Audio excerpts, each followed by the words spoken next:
Jim Shields here, the Climbing Bushcrafter, and today I want to talk to you about a very important knot, the Alpine butterfly knot.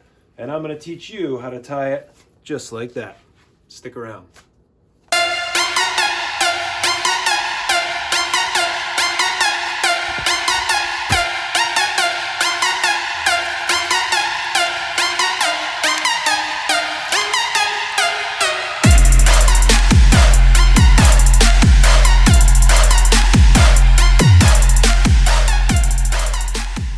Now, I do enjoy my fair share of mountaineering and climbing mountains, and one important knot that you really need to know in mountaineering, especially if you're doing roped travel, which I, quite frankly, haven't done as much as I would have liked, but climbing Mount Rainier and Mount Hood and some of those mountains out west, you need to know how to tie a knot so that you can connect yourself to this rope, because you need to be on a team of 3 or 4 or 5. If somebody on your rope falls into a hole, well, everybody else on the team is going to lay down in the ice and snow and dig their crampons and axe in.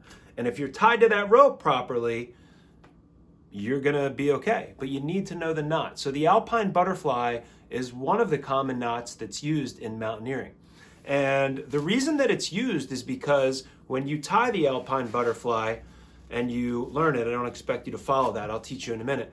But once you're here and you have this little thing that looks like a butterfly, it does a really good job when you're connected to your carabiner, your locked carabiner.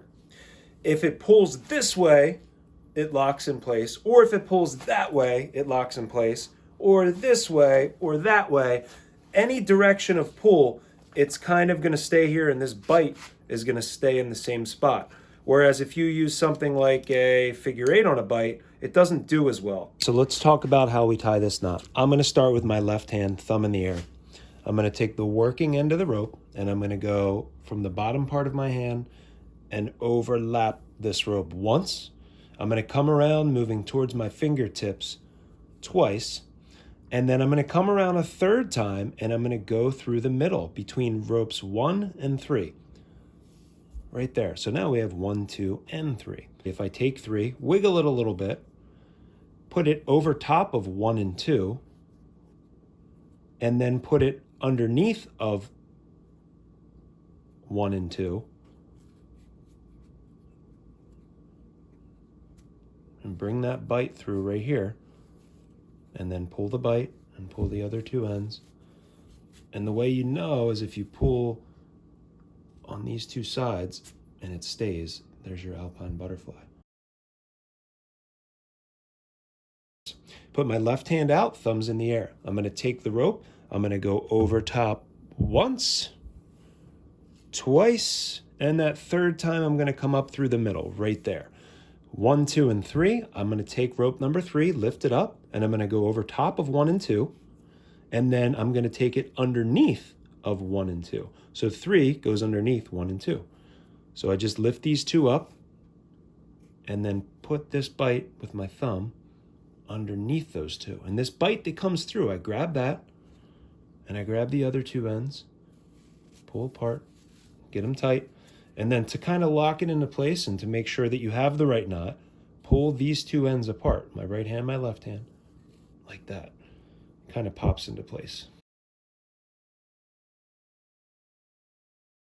Paracord right here, same thing. Say you want to make it a bit smaller, you could go over 2 fingers. 1, 2, up through the middle, 3, and then take this over top, and then this goes underneath these 2. So I pick these 2 up, bring 3 underneath,